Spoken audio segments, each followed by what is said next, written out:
Assalamualaikum warahmatullahi wabarakatuh. Halo, selamat sore Tribuners dimanapun Anda berada. Bagaimana kabar Anda hari ini? Berjumpa kembali bersama program Talk Show Virtual Overview. Obrolan virtual edisi hari ini Rabu 25 Mei 2022.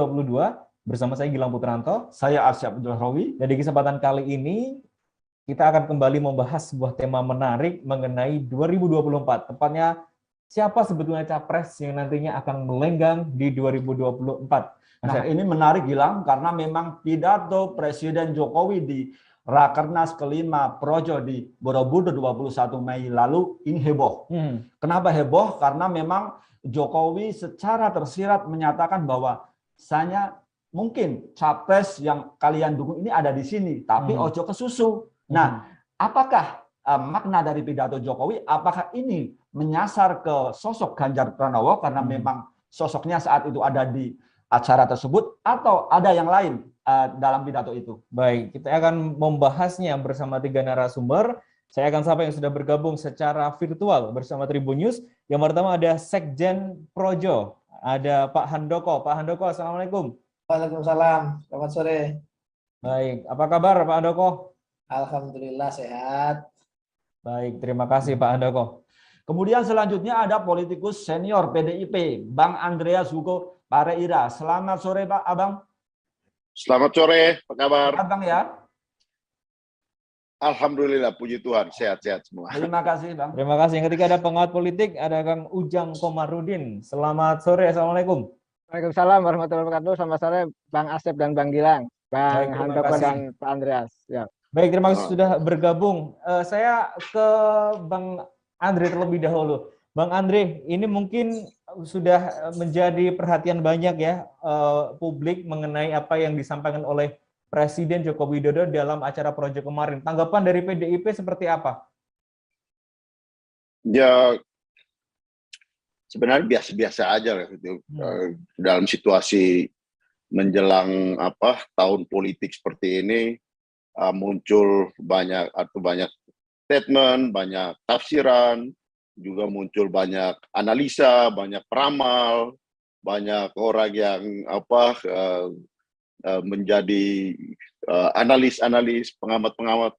Nah, saya kira poinnya adalah apa yang disampaikan oleh Pak Jokowi ini kan sebenarnya sudah sering juga didiskusikan gitu. Dan kalau saya perhatikan, nanti Mas Handoko kan beliau ada di situ, beliau bisa menjelaskan runtut kronologisnya gitu. Jadi kita tidak mengambil cuplikan-cuplikan dari apa yang disampaikan, tetapi juga bagaimana melihat runtutan pembicaraan yang ada di situ gitu.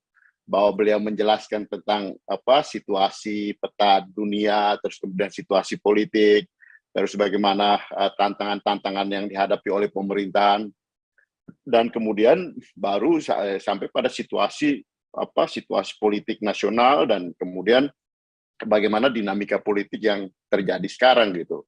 Jadi mereka merupakan suatu penjelasan yang cukup panjang, dan di situ menurut pandangan kami lihat bahwa ya beliau sejalan dengan apa yang menjadi perintah daripada partai, karena memang secara konstitusional juga beliau pasti tahu bahwa yang mengusung calon itu adalah calon presiden, wakil presiden itu adalah partai, dan kemudian beliau berpartai, sehingga ya ini memang sejalan dengan arah dan kebijakan partai, di mana memang saat ini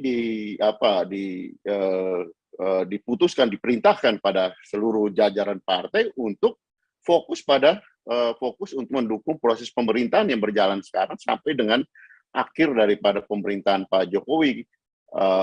Karena itu juga akan menjadi satu hal yang tentu baik buat pemerintahan tentunya, dan juga ya untuk persiapan ke depan, apa yang legacy yang dibuat oleh Pak Jokowi itu tentu akan berdampak pada PDI Perjuangan juga, dan capres yang diusung oleh PDI Perjuangan.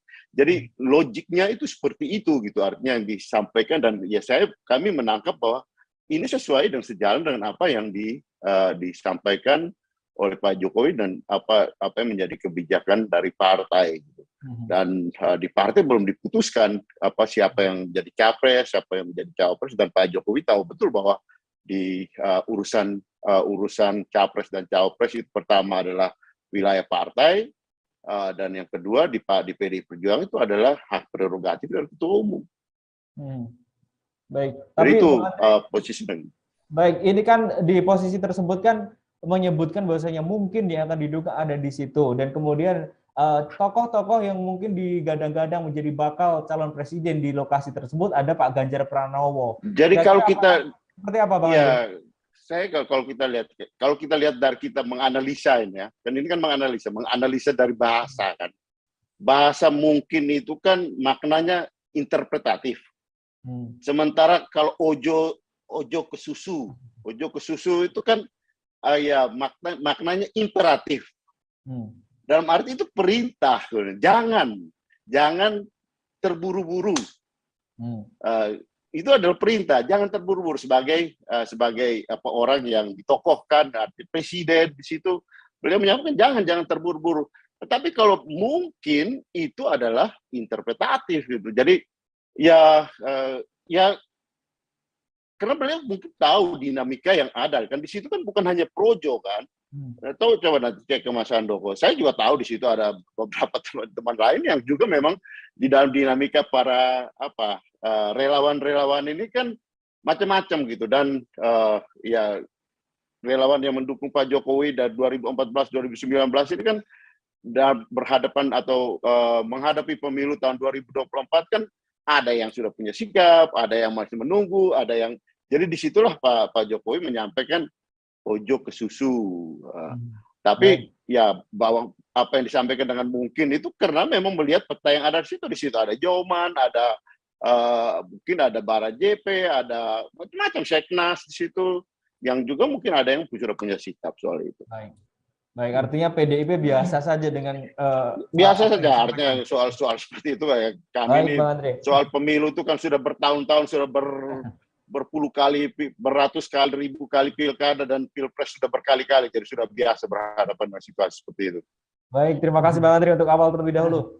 Oke, kita lanjut ke Pak Handoko. Pak Handoko, kemarin kan Pak Handoko yang punya gawe ya di Borobudur. Nah, kemarin saat Pak Jokowi pidato dan kemudian menyatakan bahwa mungkin yang kita dukung ada di sini, kemudian bergemuruh. Nah, sebenarnya apa ini Pak Handoko yang terjadi di sana? Baik, terima kasih. Selamat sore, Bang Andreas. Selamat sore, Mas. Ya, jadi mungkin perlu saya mau cerita lagi ya, supaya diulang lagi nggak apa-apa. Cerita seperti disampaikan oleh Bang Andreas tadi. Jadi meskipun saya juga geli juga muncul satu yang paradoks itu. Dibilang ojo ke susu malah ini semakin bergegas kan begitu. Nah, jadi begini, saya mau bicara konteks, mau bicara runut lah seperti Bang Andreas bilang tadi. Jadi begini, ada tiga hal poin yang disampaikan oleh Presiden kemarin dalam pidato politik beliau di Rakernas Projo. Kami mengundang beliau untuk memberikan pidato politik tentu dalam kapasitas beliau sebagai pembina Projo. Kemudian kami juga mengundang banyak orang mulai Gubernur Jawa Tengah, Bupati, termasuk semua relawan Jokowi yang lain. Ada ratusan kawan-kawan dari relawan yang lain, karena saya yang ngelus nama-nama itu. Tiga dalam pidato itu, yang pertama disampaikan itu adalah situasi global.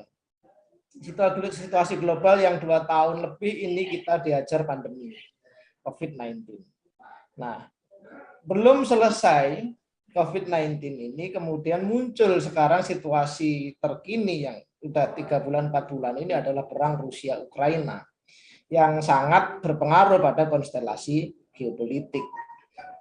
Kondisi global itulah yang kemudian memunculkan tantangan besar bagi bangsa kita. Seperti kalau kita lihat di video itu, ada Pak Jokowi lagi megang minyak goreng. Minyak goreng harganya jadi selangit. BBM, Pertalite, segala macam, harganya tinggi sekali. Sehingga pemerintah dalam paparan Presiden kemarin harus mengeluarkan 502 triliun untuk menahan harga BBM untuk tidak terbang tinggi.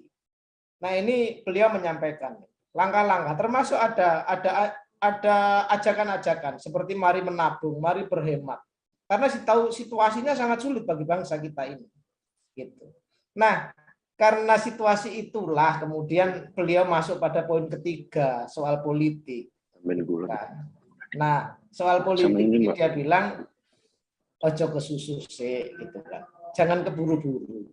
Artinya konteksnya adalah sebenarnya poinnya adalah jangan buru-buru urusan politik ini, gitu.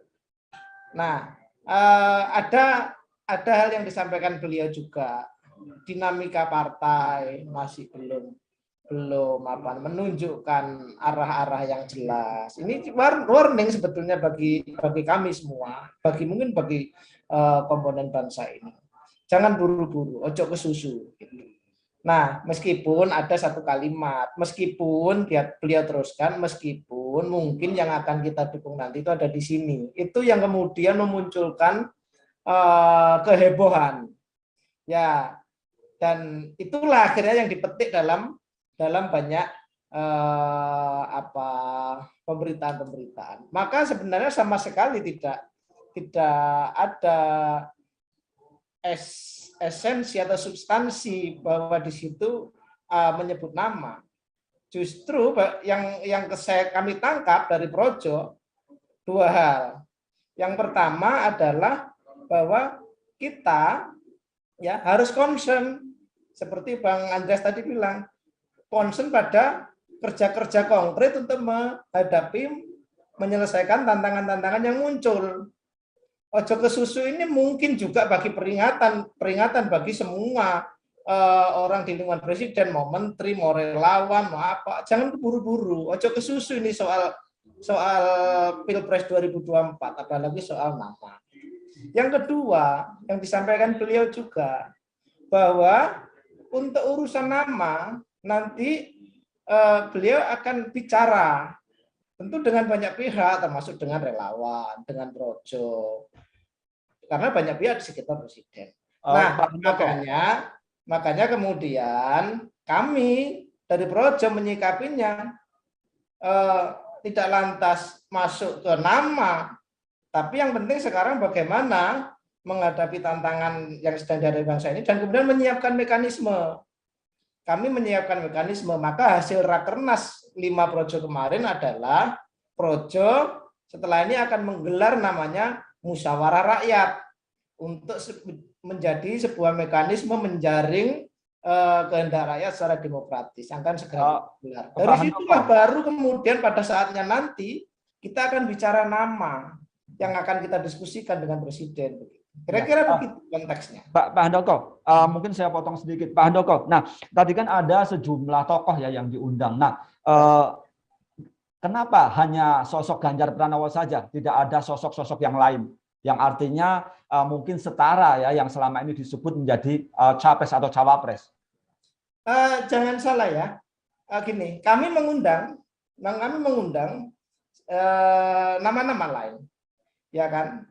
Kami mengundang. Ini sebenarnya kriteria. Kami mengundang ketum-ketum partai, ya kan, koalisi. Kami mengundang ketua DPR, ya kan, Mbak Puan. Kami undang. Kami mengundang gubernur, ya kan. Kami mengundang bupati. Sesuatu yang sangat normal, ya kan, sangat normal bahwa kemudian yang hadir di situ adalah gubernur Jawa Tengah, Bupati Magelang, ada juga Kepala Kantor Staf Presiden, ada One Team Press, ya kan. Jadi kalau ngomong yang mungkin yang ada di sini itu ya tafsirnya banyak sekali, ada Pak Ganjar, ada semua banyak orang yang nggak tahu kita maksudnya apa. Tetapi bagi kami bukan itu esensinya. Esensinya adalah justru ojo ke susu, kita masuk ke situ. Gitu. Pak Handoko, mungkin saya tegaskan sekali lagi ya, artinya pidato yang disampaikan oleh Jokowi ini tidak menjurus kepada Ganjar Pranowo, gitu seperti itu. Ya pasti tidak, kalau dari kami menafsirnya pasti tidak, karena itu pesan kepada kami jangan keburu-buru loh. Ini tantangannya ini selesaiin, ya dikerjakan, kemudian kita bangun. Beliau bilang, nanti saya ngomong sama ketua umum Projo, saya ngomong sama kader yang sampai di tingkat bawah. Ini mekanisme. Nah inilah makanya kemudian yang hasil dari Rakernas adalah kami merumuskan langkahnya apa kalau begitu. Oke, kami putusin akhirnya akan menggelar namanya musyawarah rakyat. Yang hasilnya nanti itu akan kami diskusikan dengan Presiden. Pak, dari bawah, dari hasil mekanisme yang kami lakukan, tangkapannya adalah seperti ini. Kira-kira begitu nanti. Oke, Pak Handoko, bisa kita tangkap. Baik, terima kasih. Saya ke Kang Ujang. Kang Ujang, kalau kita menilik ke belakang, ini model pidato Pak Jokowi tidak hanya sekali ini saja. Kita ingat di 2020 lalu, saat acara HIPMI, ini Presiden Jokowi juga menyampaikan hampir mirip ya. Yang hadir di sini adalah kandidat yang kemungkinan besar akan menggantikan saya. Di situ ada Pak Sandiaga Uno, kemudian ada Airlangga Hartarto, Pak Erick Thohir, dan lain sebagainya. Ini kalau Anda memperhatikan model atau pidato Pak Jokowi ini seperti apa? Apakah ini strategi atau bagaimana menurut Anda, Kang Ujang? Ya kalau kita baca ya, itu kan budaya ya, karakter dari Pak Jokowi ya. Saya melihatnya tipologi yang memang tidak bicara secara to the point, tidak secara langsung. Jadi kita sebagai rakyat, sebagai orang awam membacanya kan sangat multitafsir yang telah disampaikan oleh Pak Andreas dan Pak Handoko. Nah, berbicara dengan kode-kode gitu loh, dengan makna-makna. Tetapi kalau menurut saya itu kunci, itu tersirat. Nah, ada hubungannya terkait dengan pernyataan itu dengan Koalisi Indonesia Bersatu. Ini begini, ini diskusi saja gitu ya. Boleh nanti diperdebatkan. Kenapa Koalisi Indonesia Bersatu itu adalah tidak ada capres dan cawapresnya, tidak diusung. Dia membangun koalisi, tapi capres-cawapresnya nggak ada. Kemarin saya kritik itu. Katanya ingin menghadirkan visi misi, katakan program yang bisa dilihat sejak dini. Tapi kok capres-cawapresnya tidak ada. Nah, saya melihat bisa jadi skenario pertama yang bisa mengusung Erlangga dan misalkan cawapres dari eksternal. Yang pertama. Yang kedua, bisa juga KIB ini adalah bagian daripada skenario mempersiapkan kendaraan untuk disiapkan untuk capres dan cawapres tertentu. Sekali lagi, ini bisa. Karena saya dapat kabar ya selama ini, ya mohon maaf ya, saya dekat dengan teman-teman istana banyak, teman-teman di DPR senior-senior banyak, di kalangan intelijen juga banyak gitu. Saya melihat bisa jadi Koalisi Indonesia Bersatu itu bagian daripada kendaraan yang disiapkan untuk capres tertentu. Nah, apa hubungannya misalkan dengan Pak Ganjar, lalu apa hubungan dengan PDIP? Nah, seandainya PDIP punya skenario misalkan mengusung Mbak Puan, katakanlah, begitu kan, dengan siapa? Misalkan dengan Pak Prabowo, maka Pak Ganjar ini disiapkan untuk punya perahu lain. Ya tadi bisa jadi Koalisi Indonesia Bersatu atau bisa jadi koalisi yang lain. Nah itu mana yang saya lihat. Nah, saya melihat juga gini Bang Handoko ya, saya menarik ya apa yang disampaikan Pak Jokowi. Karena sebelum-sebelumnya saya itu sering juga pulang kampung, masuk ke desa-desa, di rakyat itu bahkan sudah tahu loh, obrolan warung kopi itu begini. Wah itu katanya nanti Pak Jokowi ke Pak Ganjar itu banyak loh. Nah itu udah nyebar loh. Ini rakyat loh yang ngomong loh, walaupun tidak bisa digeneralisasi. Ada banyak kelompok-kelompok masyarakat yang mengatakan begitu. Wah katanya ini udahlah, jangan terlalu ini. Kita lihat saja bahwa lihat saja nanti Pak Jokowi pasti ke Ganjar. Nah, tetapi memang saya sepakat juga dengan Bang Andreas dan Bang Handoko ya, Pak Jokowi pasti akan bermain cantik, akan bermain di ujung, karena politisi itu tidak mungkin berbicara di depan, pasti mainnya di ujung. Di ujung permainan artinya nanti sekitar September 2023 nanti menjelang pendaftaran capres-cawapres di KPU. Kalau sekarang tentu akan terbaca oleh orang lain. Dan akan menjadi persoalan di kemudian hari, akan dibusuk-busukin dan lain sebagainya. Jadi saya melihatnya objektif saja ya. Saya sebagai pengamat, sebagai akademisi, melihat secara sederhana apa yang disampaikan oleh Pak Jokowi, ya memang sesuatu yang multitafsir tapi tersirat gitu loh. Ada makna yang ingin ditunjukkan bahwa bisa jadi loh suatu saat nanti ya dukungan kita ini loh. Kalau saya gitu makna lainnya, boleh dong saya punya makna lain.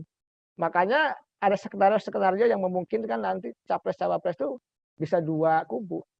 Bisa dua kubu. Jadi kubu nanti KIB bisa, dulu kubu, mohon maaf, Gerindra, PDIP, mungkin nih Bang Andreas Maulana dikoreksi ya. Lalu mungkin ada kubu ketiga pun akan sulit, misalkan Nasdem, PKS dengan Demokrat. Karena mungkin ada kelompok tertentu yang tidak menginginkan Anies. Jadi bisa jadi Anies juga tidak nyalon. Jadi ya memang ada skenario yang memungkinkan itu bisa terjadi, dan itu serba mungkin. Ini hanya analisa sederhana yang tentu bisa berubah terkait dengan dinamika perkembangan politik yang berkembang ke depan. Tetapi saya melihat ya arah-arahnya ya menurut saya semakin dekat ya, Pak Jokowi akan kemana. Tentu rakyat sudah paham lebih dulu kalau saya melihatnya. Tetapi kita sebagai orang kelas menengah ke atas lah katakanlah ya kita tentu menunggu sikap Pak Jokowi ke depan, ke siapa akan berlabuh dukungan itu. Kita tunggu saja kalau saya. Kalau menurut Anda artinya apakah ini betul-betul mengarah ke Ganjar, ataukah ini adalah skenario Pak Jokowi mungkin untuk memantik, bisa dikatakan seperti itu, memantik respon entah itu dari para partai politik dan juga masyarakat? Ya, ada dua kemungkinan itu. Dua kemungkinan itu memantik dan tadi bahwa ya sesungguhnya Pak Jokowi akan ke sana. Kenapa saya begini, Bang Andreas? Saya selalu mengatakan sejak setahun lalu begini. Kemungkinan saya bilang capres yang didukung oleh PDIP itu, mohon maaf sekali lagi kalau saya salah, sekali lagi dikoreksi. Mohon maaf sekali lagi, tidak akan didukung oleh Pak Jokowi. Saya katakan kemungkinan. Nah, ya ini udah akan semakin dekat, tidak akan kelihatan. Nah, jadi arahnya di PDIP kemana, arah Pak Jokowi kemana. Namanya politik memungkinkan bisa terjadi. Oleh karena itu tadi, kenapa menjadi ramai pernyataan Pak Jokowi di Munas ya, Rakernas. Rakernas 5 Projo itu menjadi menarik. Ya karena memang selain masuk tahun politik, ada juga implikasi-implikasi yang nyata dari ucapan Pak Jokowi tersebut. Dan saya sudah 6 tahun terakhir ya mengamati situasi fenomena politik Indonesia gitu hingga saat ini, dan saya meyakini betul bahwa sekali lagi ya memang kita tidak tahu Pak Jokowi akan berlabuh kemana. Dari firasat yang kita temukan di publik, di masyarakat kelas bawah, termasuk dari pernyataan yang katakanlah kode-kode dari Pak Jokowi, saya ingin mengatakan kemungkinan ada perbedaan pandangan antara Pak Jokowi dengan PDIP. Baik. Saya meyakini itu. Baik, terima kasih, Kang Ujang. Oke, kita kembali ke Bang Andreas. Bang Andreas, tadi menarik ya soal siapakah nanti yang akan diusung oleh PDIP ya, meskipun selama ini berseliweran nama Puan Maharani dan Ganjar ya yang di beberapa urutan elektabilitas. Nah, apakah kemudian PDIP ini terusik, Bang Andreas, dengan pidato Pak Jokowi yang bikin heboh gitu? Mohon izin audionya. Ya, yang heboh itu kan di luar gitu kan. Kalau di PDI Perjuangan kita udah biasa gitu. Artinya dengan situasi seperti itu, dinamika ya kita menangkap lah dinamika yang ada gitu. Tapi semua juga tahu bahwa ada otoritas yang akan memutuskan ini, dan itu ada pada ketua umum gitu. Dan itu sudah berjalan bertahun-tahun dari pemilu, dari pilpres ke pilpres gitu. Sehingga buat teman-teman di kader PDI Perjuangan kita udah tahu soal ini gitu. Bahwa pembicaraan yang ada di masyarakat itu adalah wilayah publik, itu wilayah masyarakat untuk analisa dan interpretasi. Memang itu adalah tugas-tugas teman-teman ini gitu kan. Nah, dinamika ini saya kira ya kami juga tidak menutup mata terhadap dinamika yang berkembang itu. Kita lihat bagaimana kita memperhatikan bagaimana perdebatan, pembicaraan di lapangan. Tapi kita tahu bahwa keputusan itu akan ada di wilayah ketua umum gitu supaya. Jadi ya bukan merupakan, kita tidak melihat bahwa tidak mau memperhatikan ini, tapi memang ini adalah memang dinamika yang selalu muncul di dalam setiap ya baik pilkada maupun pilpres, dan tentu tiap periode itu tidak akan sama gitu. Ada kekhususan dan tidak ada yang pasti di dalam ilmu sosial apalagi ilmu politik gitu. Nah, sehingga apa yang termasuk juga misalnya berbagai hasil survei itu merupakan referensi kita untuk membuat analisa lagi dan kemudian keputusan gitu, untuk menyampaikan menjadi keputusan. Ya apa sih yang pasti di dalam ilmu sosial apalagi ilmu politik? Tidak ada gitu. Yang pasti itu adalah ketidakpastian, dan di sini termasuk bagaimana juga melihat momentum kapan diteruskan. Jadi kan, tapi kita tahu juga bahwa hadir gitu. Tapi apakah yang cepat itu pasti lebih baik? Belum tentu gitu. Tapi yang terlambat juga lebih baik gitu. Maka momentum politik itu adalah suatu hal yang dia akan menjadi emas ketika dia diputuskan dengan benar gitu, dan tepat pada waktunya gitu. Jadi itulah ya pelajaran politik yang kita alami dan yang kita lihat baik secara empiris maupun secara teoritis yang selama ini kami alami gitu, dengan berbagai macam dinamika yang ada. Bang Andreas, selama ini kan PDIP terkenal dengan last minute gitu ya, detik-detik terakhir biasanya. Nah, kalau melihat menjelang Pilpres 2024 ini, PDIP masih menutup rapat nih, siapa yang akan diusung dalam 2024. Nah, ini seperti apa, Bang Andreas? Atau memang nanti akan memberikan kejutan kepada masyarakat? Ya, bahwa di dalam keputusan pasti selalu ada kejutan gitu. Nah, dan dan tidak bisa pasti memenuhi harapan semua orang. Ada yang puas, ada yang tidak puas, ada yang suka, ada yang tidak suka, ada yang dukung, ada yang tidak dukung. Tapi bagaimana keputusan itu dibuat dengan pertimbangan-pertimbangan yang tepat. Dan soal apa yang tadi bahwa di last minute itu tren. Tapi apakah itu pasti? Belum tentu pasti. Maka saya katakan tadi, momentum itu yang akan dilihat dan kemudian kapan itu diputuskan gitu. Oke, terima kasih Bang Andreas. Baik, saya kembali ke Pak Handoko dari Projo. Ini kalau Ganjar Pranowo kan juga sudah memberikan bantahannya ya. Artinya mengulang apa yang disampaikan Pak Jokowi, ojo ke susu seperti itu. Kemudian juga karena tidak menyebut namanya, jadi nggak perlu GR seperti itu. Respon dari Ganjar. Kemudian dari Projo sendiri, mungkin apakah di belakang, maksudnya adakah obrolan-obrolan, bahasan-bahasan tentang sebetulnya Pak Jokowi ini mendukung siapa? Apakah ada pembahasan itu dalam internal Projo? Ya, dan ada bukan kalau dari Pak Jokowi kan ya satu ya, yang pertama atas perintah Ojo ke Susu itu pun Projo juga sudah menjawab. Kami juga sudah sampaikan ke media, Projo ora ke susu gitu. Jadi kami memang belum memberikan dukungan kepada siapapun kalau ngomong nama. Dan itu juga searah dengan apa yang kami bicarakan dengan presiden, apa yang menjadi arahan presiden di Rakernas. Ya memang belum ada nama-nama, itu belum ada. Jadi karena kami fokus dulu sama mekanisme yang akan kami bangun. Nama itu kemudian nanti, dan itu disampaikan secara terbuka oleh presiden. Nanti soal nama itu pasti, bahasanya presiden waktu itu, pasti saya akan bicara dengan Projo, dengan kader yang di bawah, segala macam. Jadi memang belum. Makanya kami fokus di apa yang kami namakan sebagai musyawarah rakyat itu yang akan segera kami gelar. Gitu. Oke, ada musyawarah rakyat. Rencananya seperti apa itu mungkin bisa disampaikan program-programnya atau mungkin bagaimana teknisnya?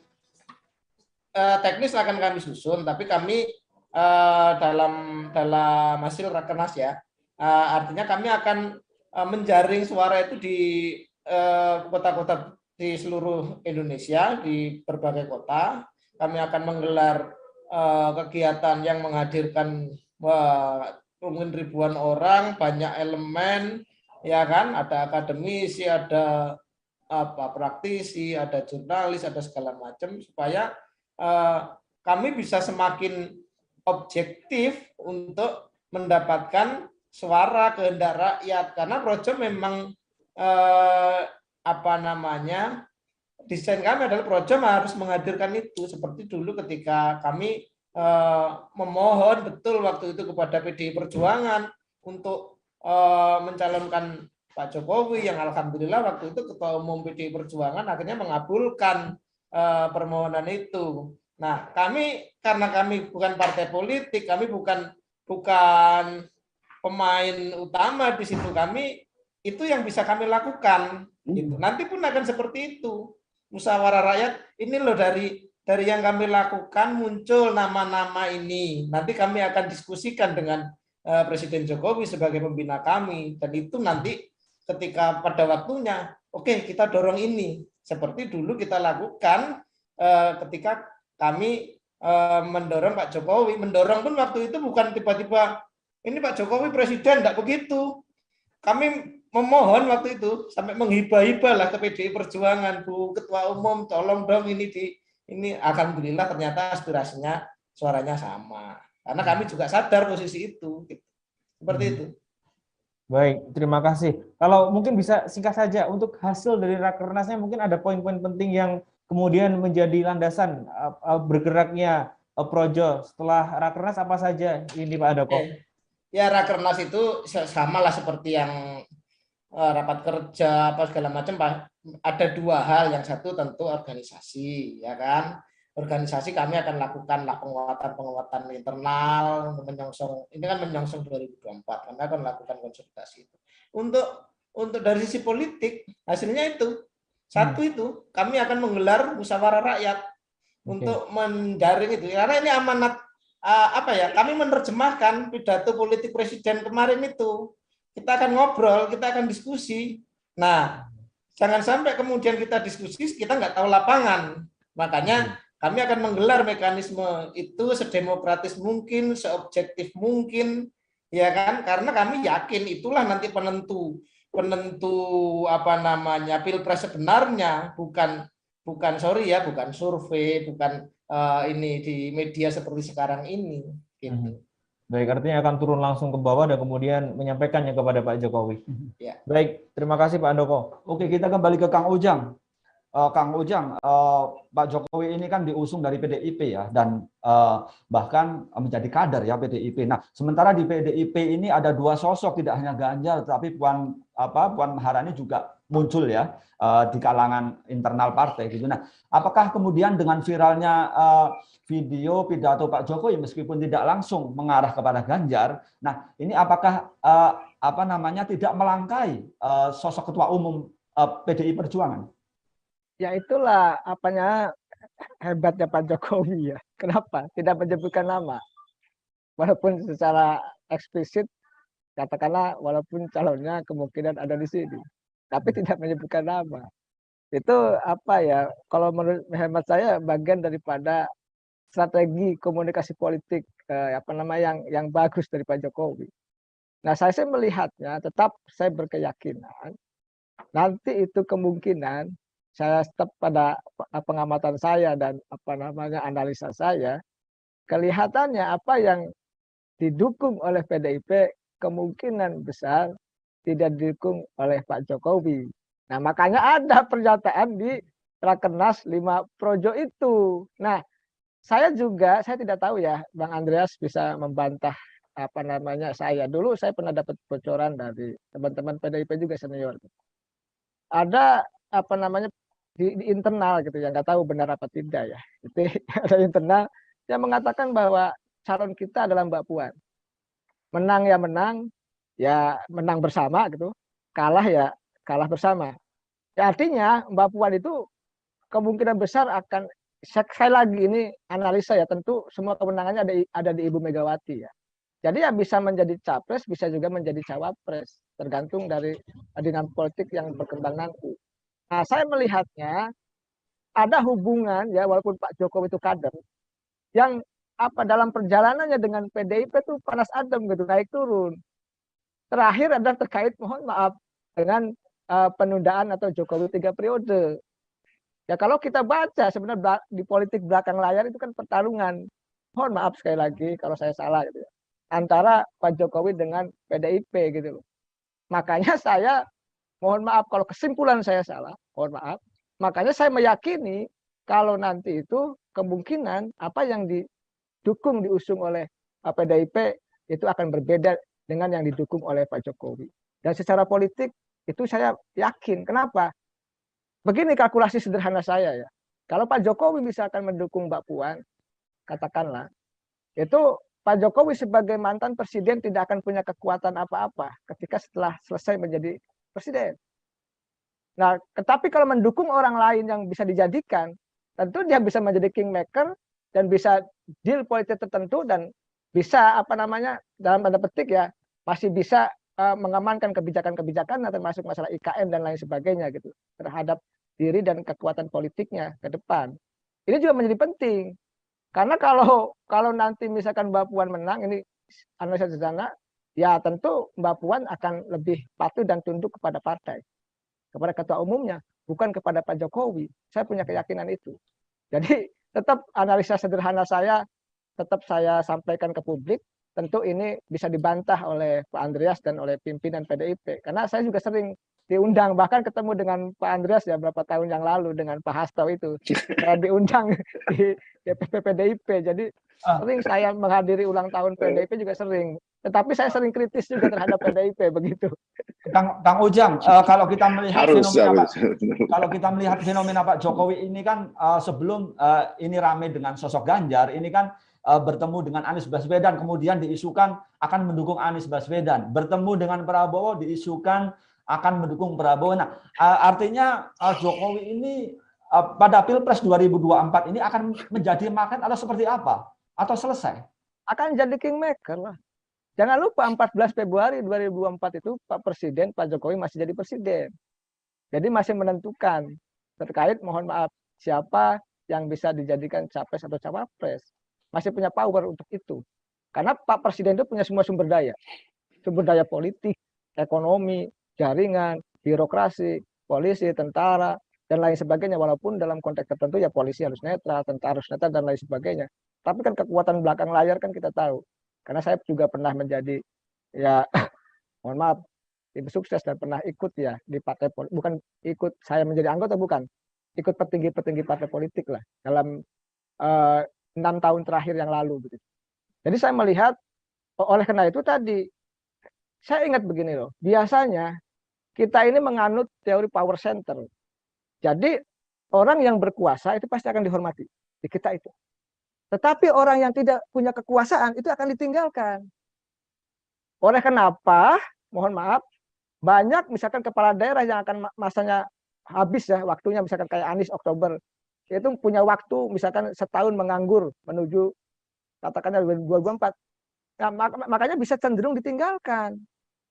Bisa jadi tidak punya power lagi. Makanya, nah oleh karena itu saya melihat Pak Jokowi itu masih akan menjadi kekuatan menurut saya yang sangat diperhitungkan. Oleh karena itu, mohon maaf, Pak Prabowo meminta restunya gitu loh. Para menteri meminta restunya gitu. Semua pasti akan meminta restu Pak Jokowi. Termasuk Mbak Puan juga kan dalam momen-momen tertentu ikut Pak Jokowi ke sana kemari kan bersama-sama begitu. Kan sering itu dilakukan Pak Jokowi dengan Mbak Puan. Saya melihatnya Pak Jokowi akan menjadi kingmaker dan menjadi penentu ya, salah satu penentu dalam Pilpres 2024 nanti. Oke, terima kasih Kang Ujang. Baik, saya ke Bang Andreas mungkin bisa menanggapi apa yang tadi disampaikan Kang Ujang bahwasannya mungkin saja ada perbedaan seperti itu antara Pak Jokowi dengan PDIP. Tanggapannya seperti apa, Bang Andre?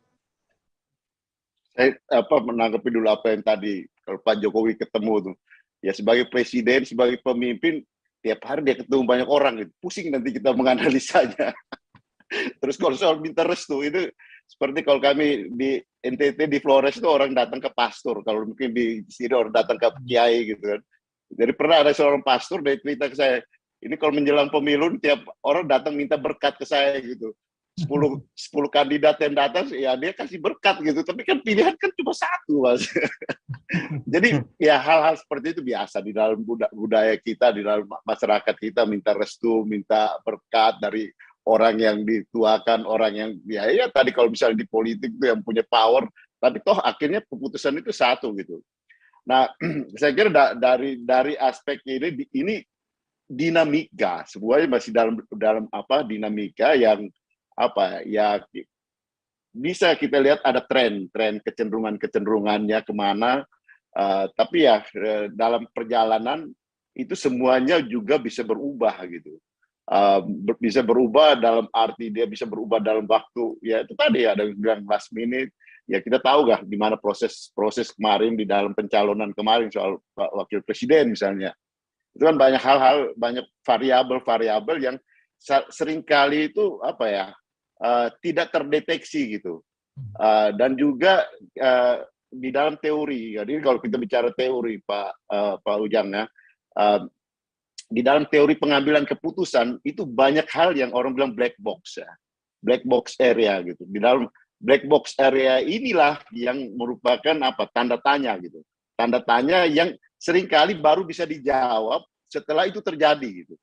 Sementara sebelum itu terjadi sulit untuk kita apa, kita meleka itu, yang bisa adalah ya menduga-duga seperti ini gitu. Jadi ya kalau saya dalam posisi kita berbicara seperti ini, tentu semua ruang dan kemungkinan itu bisa terjadi gitu. Tapi kita tahu siapa decision maker-nya gitu. Nah misalnya kayak di PDI Perjuangan kan kita tahu siapa decision maker-nya.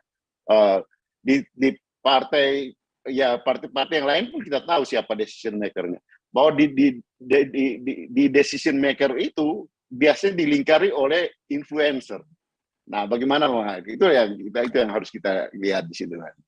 Nah, apa yang disampaikan oleh Pak Ujang tadi, ya oke lah kita bilang Pak Jokowi kingmaker, apakah dia decision maker atau dia influencer, ya kita lihat di dalam proses nanti gitu. Jadi ada decision maker, ada orang yang memberikan influence di situ. Bang Andre, tadi juga Kang Ujang sempat menyampaikan bahwasanya Pak Jokowi dan juga PDIP ini ada sedikit dalam perjalanan ini ada adem panas seperti itu. Apakah betul itu ataukah mungkin akan disanggah oleh Bang Andre? Artinya bahwa kalau kita melihat seolah-olah wah ini apa ada hal yang berubah gitu, ya biasalah kalau di dalam politik itu ada ada wilayah di mana mungkin orang tidak harus bertemu, tapi kan kalau kita lihat perhatikan ya ketika bertemu ya biasa lagi gitu. Artinya bukan hal yang terlalu ini gitu, bahwa di politik sekarang ini seringkali juga antara panggung depan dan panggung belakang itu kan kita harus perhatikan. Jangan sampai juga kita terkecoh dengan panggung-panggung depan aja gitu. Sehingga saya tidak mau katakan bahwa pasti itu benar, belum tentu. Oke. Baik, Bang Andre, kalau misalkan 2024 ini PDIP sinyalnya apakah akan menggandeng koalisi atau mungkin percaya diri dengan maju mencalonkan capres-capresnya sendiri? Dua-duanya mungkin gitu, bahwa secara normatif itu bisa mencalonkan sendiri, tapi secara politis mungkin kita perlu juga membangun suatu koalisi yang kuat. Nah misalnya tadi dengan teman-teman relawan, ya, banyak juga bertanya ke saya, ke kami gitu, bahwa bagaimana sih peran relawan di dalam pencapresan atau memberikan dukungan.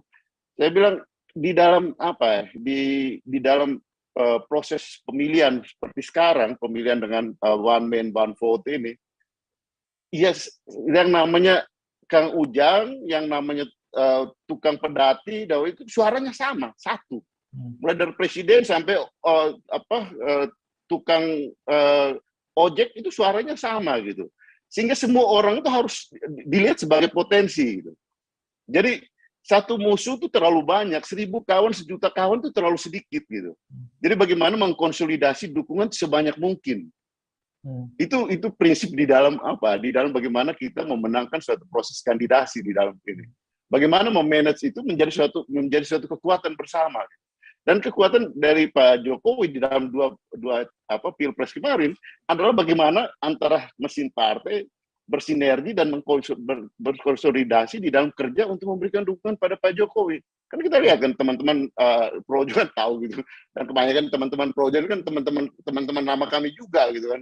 Ya Mas Budi itu kan teman nama di PDI Perjuangan juga. Gitu. Jadi bagaimana ini sinergi ini dibuat sehingga ada konsolidasi dan sinergi untuk sama-sama memberikan dukungan, menjadi suatu kekuatan bersama gitu, gotong royong kalau di dalam istilah yang kita selalu gunakan, bagaimana bergotong royong untuk memberikan dukungan pada kandidat yang diusung oleh PDI Perjuangan. Baik, artinya semua kemungkinan masih bisa terjadi. Ya, Masih sangat terbuka, masih sangat terbuka. Baik, baik Bang Andre. Oke, kita kembali ke Pak Handoko. Pak Handoko, dalam petikan pidato Sorry, Pak Jokowi. saya bisa minta izin. Sekarang saya masih ada acara lagi. Siap, Bang. Siap. Saya izin Bang dulu Andreas, ya. terima kasih atas waktunya, Bang Andreas. Ya, mohon maaf, Kang Ujang, Mas Handoko, ya semuanya. Terima kasih, Bang Andreas. Terima kasih, Bang. Sehat-sehat selalu. Terima kasih, Pak. Baik. Ya, Pak Handoko, dalam pidato Pak Jokowi itu juga menyebut akan mengajak bicara siapa yang didukungnya dalam Pilpres 2024 mendatang. Nah, apakah gestur dari Pak Jokowi ini dalam Jawanya itu ngeyem-ngeyemi atau memang selama ini Pak Jokowi mengajak Projo untuk berembuk siapa kira-kira penerus dari Jokowi? Oke. Ya, kalau itu kami nggak ragu ya, karena kami ini sudah dari 2013 ya, Mas. Ya kan, sudah 9 tahun. Dan memang Pak Jokowi ini presiden yang sangat mampu mendengar. Jadi artinya nggak ragu-ragu untuk selalu bertanya. Ke kami juga sering nanya. Jadi artinya itu bukan. Kami yakin nanti kita akan berdiskusi. Jadi banyak Mas kan. Kami ini juga dalam perjalanan ini ketika kita ketemu biasanya kita juga ditanya masukan apa tentang banyak hal lah. Tapi itu biasa saja. Jadi memang Pak Jokowi ini presiden yang punya level tersendiri lah dalam kemampuan mendengarkan suara berbagai pihak, termasuk kami yang sekedar relawan gitu ya, diajak ngobrol, diminta masukan, itu biasa banget. Gitu. Nah, apakah mungkin ada bocoran Pak Handoko kira-kira apa sih kriteria calon presiden 2024 yang artinya satu visi dengan Pak Jokowi untuk melanjutkan pembangunan? Ya, kalau kriteria gini ya, kalau presiden kami ini enggak susah lah ya, maksudnya enggak susah-susah amat. Kriterianya ya seperti Pak Jokowi. Karena yang kan kita sudah punya pengalaman, ada Presiden Jokowi ini presiden yang kemampuan eksekusi pekerjaannya tinggi, intinya kerja aja lah, kerja dengan segenap pikiran, tenaga, segala macam, fokus pada pekerjaan beliau sebagai presiden. Kemudian sangat merakyat, sangat pro rakyat. Ini kan kita sudah berkali-kali kan ketika ada persoalan-persoalan yang bahkan menurut kami akhirnya ini bertentangan dengan suara rakyat gitu, nggak segan-segan beliau misalnya kemarin contoh kasus vaksin berbayar misalnya, di mana kami Projo tidak setuju lah dengan kebijakan pemerintah itu. Kemudian kami sampaikan, kami suarakan, kemudian beliau batalkan PCR segala banyaklah hal seperti itu. Artinya memang kami berharap ini akan menjadi kriteria nanti bahwa presiden 2024 syarat pertama ya pro rakyat. Pertama, ya kan? Kemudian apa? Bekerja. Gitu. Seperti dan lain-lain lah seperti Pak Jokowi. Meskipun mungkin kami sadar untuk dapat 100% Pak Jokowi, saya yakin susah gitu kan, dengan adanya kan kita harus realistis, nggak setiap hari kita dikasih pemimpin yang luar biasa, tapi ya sebisa mungkin mendekati dengan Pak Jokowi, sehingga kami berharap 2024 ke depan itu presidennya adalah benar-benar pelanjut Presiden Jokowi. Dari sejumlah nama yang beredar di pasaran, adakah mungkin salah satu yang sesuai dengan keinginan dari Pak Jokowi? Tidak, saya tidak bicara itu karena kami belum, seperti saya sampaikan tadi, kami akan melakukan mekanisme gitu. Kami akan menggelar musrah dulu karena sekali lagi kami akan mendengarkan betul itu apa yang menjadi aspirasi semua masyarakat. Itu apakah nama-nama sekarang yang ada kemudian masuk dalam hasil mekanisme yang kami bangun? Mungkin. Atau mungkin juga sebaliknya, ternyata apa yang beredar sekarang misalnya berbeda dengan yang kami temukan di lapangan. Kan semuanya bisa terjadi. Maka saya nggak akan bicara nama siapapun, nama-nama yang beredar sekarang sebelum kami sendiri menjalankan mekanisme itu.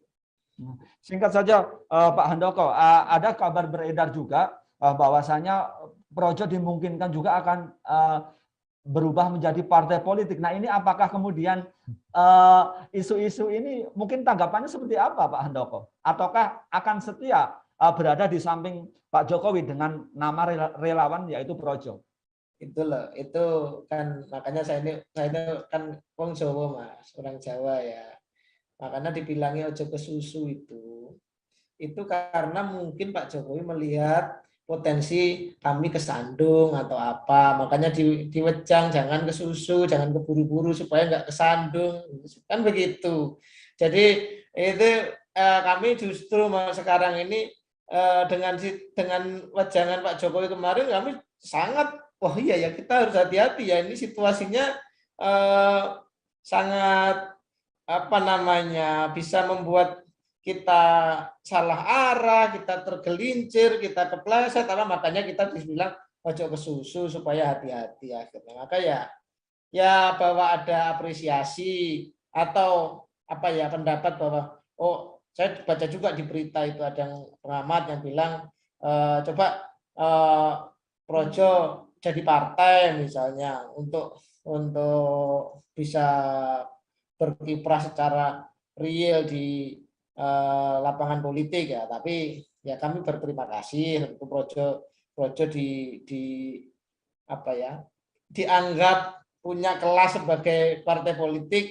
Kami tentu matur nuwun Mas, terima kasih, tapi tentu saya tidak bisa bicara itu sebelum juga kami berbicara dengan banyak kawan-kawan saya di Projo. Seperti itu. Oke, terima kasih Pak Handoko. Baik, saya ke Kang Ujang. Kang Ujang, apa yang disampaikan Kang Ujang tadi menyebut bahwasannya Pak Jokowi adalah kingmaker di 2024 nanti. Nah, ini kan Pak Jokowi juga memiliki track record yang sangat luar biasa dalam pemilihan umum, tidak pernah kalah seperti itu ya. Nah, kemudian menyampaikan pidato di depan banyak orang, kemudian di depan Projo, ini seolah-olah memiliki, apakah ini yang dimaksud Pak Jokowi adalah menunjukkan power bahwasanya Pak Jokowi memiliki massa, kemudian memiliki pendukung dan juga memiliki power itu tadi untuk 2024. Ya, saya sepakat ya, Bang Gilang ya. Jadi kan begini, hak dari Pak Presiden ya untuk bisa mendukung siapapun, untuk menjadi apapun, termasuk mengkreasi gitu ya terkait dengan siapa yang akan didukungnya, lalu juga apa namanya menjadi kingmaker itu. Dan ini kan terkait tadi sebenarnya di kita itu ada budaya yang mohon maaf tidak baik. Kalau orang yang tadinya berkuasa lalu tidak punya jabatan itu cenderung diinjak-injak gitu loh. Lihat saja Pak SBY.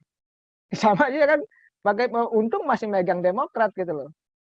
Sebagai ketua majelis tinggi, kalau enggak itu diinjak-injak habis. Jadi cenderung di kita itu ada budaya yang tidak baik. Biasa orang yang punya kekuasaan itu akan didekati gitu ya oleh siapapun, yang tidak kenal pun menjadi kenal. Nah, tapi ketika tidak menjadi apapun, tidak menjadi presiden itu cenderung akan dikerjai dalam tanda petik ya, dikerjai, dan mohon maaf akan dinyanyi siapapun. Bukan hanya kepada Pak Jokowi, bukan kepada seluruh presiden. Kita tuh senangnya seperti itu. Ini yang harus kita hilangkan gitu loh. Nah, oleh karena itu ya Pak Jokowi ingin menunjukkan bahwa kami ya katakanlah mohon maaf bukan kami ya, saya masih presiden dan saya masih bisa menjadi penentu dan saya masih pengendali republik ini. Oleh karena itu Pak Prabowo paham betul ketika Lebaran yang pertama didatangi adalah Pak Jokowi gitu. Itu juga menjadi kode penting bahwa Pak Prabowo dan siapapun yang ingin menjadi capres itu butuh Pak Jokowi. Termasuk Anies. Makanya siapa yang berdekatan dengan Pak Jokowi gitu ya, ya itu menjadi pemberitaan yang luar biasa. Karena tadi Pak Jokowi akan menjadi penentu di Pilpres 2024 nanti. Disukai atau tidak, senang atau tidak. Ya memang teori dan faktanya seperti itu. Baik, Kang Ujang, menyambung apa yang Kang Ujang sampaikan bahwasanya ada budaya yang tidak baik seperti itu kalau di Indonesia, kalau sudah tidak punya jabatan mungkin tidak dianggap lagi, tidak dihormati lagi. Pak Jokowi ini kan bukan ketua umum partai. Menurut Anda, apa yang tadi juga dibahas sebelumnya ketika ada kemungkinan atau ada beberapa anggapan bahwasanya Projo ini memiliki kemungkinan atau memiliki untuk nantinya berubah menjadi partai politik, apakah ini yang akan kemudian menjadi visi dari Pak Jokowi ke depannya setelah tidak menjadi presiden? Saya tidak tahu ya, itu Bang Handoko yang tahu persis. Tapi begini ya, justru saya melihat ya, Projo itu besar, kebesarannya sebagai relawan. Saya tidak tahu kalau menjadi partai itu besar atau tidak, saya tidak tahu. Tetapi ada juga yang memang seperti Nasdem, Ormas gitu ya, yang memang awalnya di Ormas lalu jadi partai gitu ya, yang memang bisa eksis, bisa besar. Nah memang ada ujian yang sedang dihadapi oleh Projo. Apakah terus menjadi relawan dengan kebesarannya itu, tapi persoalannya begini, kalau Pak Jokowinya sudah tidak ada, lalu misalnya yang didukungnya nanti kalah, itu menjadi buyar.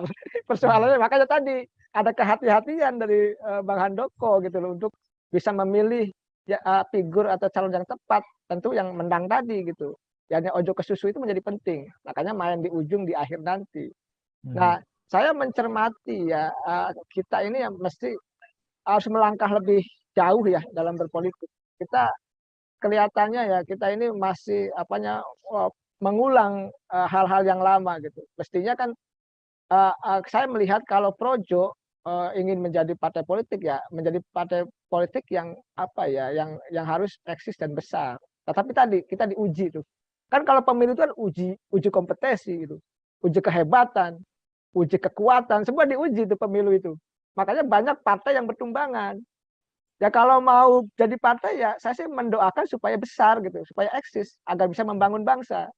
Tapi tadi kehebatan Projo sebagai relawan Jokowi itu tidak diragukan lagi. Tetapi apakah nanti ketika menjadi partai akan besar atau tidak saya tidak tahu.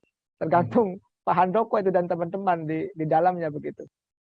Baik, artinya kalau berdasarkan apa yang Anda sampaikan, tidak mungkin Pak Jokowi akan membiarkan dirinya setelah nanti tidak menjadi presiden tidak dihormati. Ya tentu saya sama Bang Gilang ya. Saya ini ya misalkan saya jadi pejabat di mana gitu ya. Lalu kita turun nggak ada yang pasti menghormati, nggak ada kok. Di mana di semua tingkatan, mau di DPRD, mau ketika jadi bupati, nggak ada itu yang menghormati, nggak ada yang mendatangin. Saya itu pernah jadi staf khusus ketua DPR. Saya ada, bos saya itu ya sakit lah gitu. Jarang orang yang datang, dulu orang datang terus. Jadi ketika nggak punya jabatan nggak didatangi itu. Baik. Ya ini menjadi persoalan kita. Oleh karena itu kita menghimbau kepada seluruh rakyat Indonesia ya kita menghadirkan budaya politik adiluhung lah. Gitu kira-kira ya ketika seorang presiden pernah jadi simbol negara harus kita hormati. Ya. Gitu loh. Itu penting siapapun presidennya begitu. Betul. Baik, terima kasih Kang Ujang. Oke, ini perbincangan yang menarik sekali. Sampai tidak terasa ini sudah waktunya untuk menutup program ini. Namun kita akan minta closing statement dari masing-masing narasumber. Mungkin dari Pak Handoko terlebih dahulu untuk menutup tema pembahasan ini. Benarkah Jokowi memilih Ganjar? Yang jelas closing statement saya Projo ora kesusu. Ya, dan kemudian kami akan menggelar musyawarah rakyat untuk tahu nama yang akan kita dukung. Itu saja. Oke, terima kasih Pak Handoko. Langsung saja Kang Ujang untuk closing statement-nya. Kalau saya melihatnya begini, nanti siapa yang mengisi capres di KIB itu? Kalau KIB itu capresnya diisi oleh Erlangga, artinya Ganjar itu harus punya perahu lain. Tetapi kalau KIB itu mohon maaf memang dicarikan untuk Ganjar gitu ya, ya artinya ya di situ bisa jadi didukung oleh Pak Presiden gitu. Itu saja, saya sederhana saja gitu. Jadi kemungkinan KIB itu ya kalau capresnya bukan Erlangga, bukan dari internal itu artinya memang dipersiapkan untuk Ganjar. Itu mungkin saja. Saya sih seperti itu saja, analisa sederhana saya. Oke, terima kasih Kang Ujang. Masih misteri siapa yang direstui oleh Jokowi. Dan patut sepertinya nanti untuk kita perbincangkan di kemudian hari. Baik, sekali lagi terima kasih Pak Handoko sudah hadir. Terima kasih. Baik, sehat-sehat selalu. Demikian Tribuners perbincangan dalam program Overview edisi hari ini Rabu 25 Mei 2022. Kita berjumpa kembali di kesempatan yang akan datang. Saya Gilang Putranto. Saya Asya Abdul Rawi. Terima kasih atas perhatian Anda. Selamat sore. Wassalamualaikum warahmatullahi wabarakatuh. Terima kasih sudah nonton. Jangan lupa like, subscribe, dan share ya.